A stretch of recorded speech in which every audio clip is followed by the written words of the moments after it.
একদিকে যখন জোর চর্চা রাজ্য রাজনীতিতে অভিষেক বন্দ্যোপাধ্যায় এবং সুকান্ত মজুমদার অভিযোগ পাল্টা অভিযোগ, অন্যদিকে ভোটের আগে এসআইআর পর্বে ফোকাসে কিন্তু মতুয়া রয়েছে।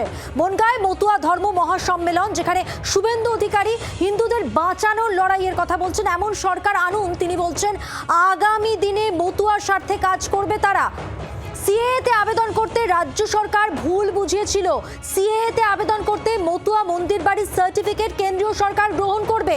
তৃণমূল সরকারকে জামাতের সরকার বলে আক্রমণ করেছেন শুভেন্দু অধিকারী।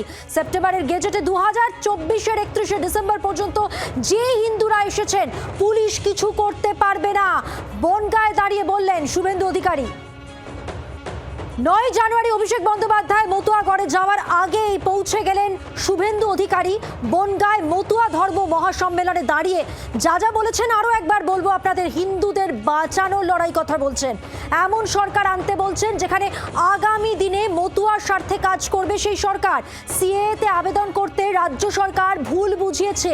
সিএএতে আবেদন করতে মতুয়া মন্দির বাড়ির সার্টিফিকেট কেন্দ্রীয় সরকার গ্রহণ করবে।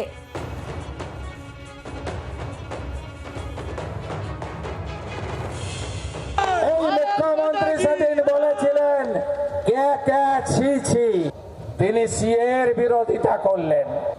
এই রাজ্যের সরকার, সরকারি দল, তারা সমাজকে ভুল বুঝালো, বলল আবেদন করলে তোমাদের ভাতা বন্ধ হবে, চাকরি বন্ধ হবে, বিদেশি নাগরিক হিসেবে ডিক্লারেশন দিয়ে দেবে। তাই অনেকে আবেদন করতে গিয়েও পিছিয়ে এসেছে।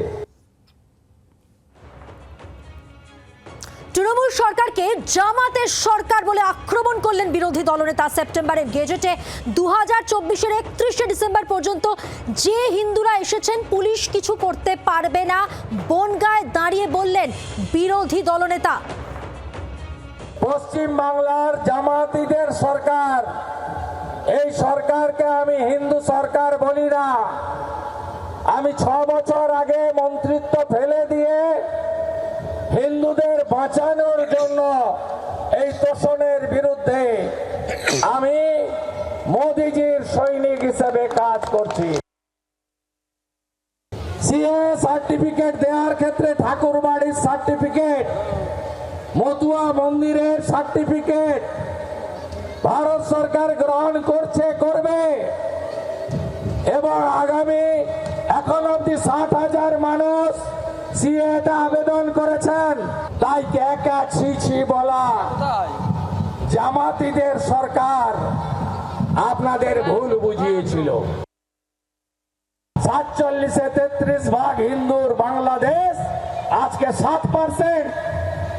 1951-তে 85%-এর হিন্দুর পশ্চিমবঙ্গ আজকে 60%, 62% হিন্দু। আমরা যদি জোট না বাঁধি, আমরা যদি এক না থাকি, তাহলে আমরা আগামী দিনে দীপু চন্দ্র দাসের মতো, রতন মজুমদারের মতো আমাদেরও পরিণতি হবে। নির্বাচনের আগে একেবারে ফোকাসে এসআইআর পর্বে, একেবারে ফোকাসে মতুয়া।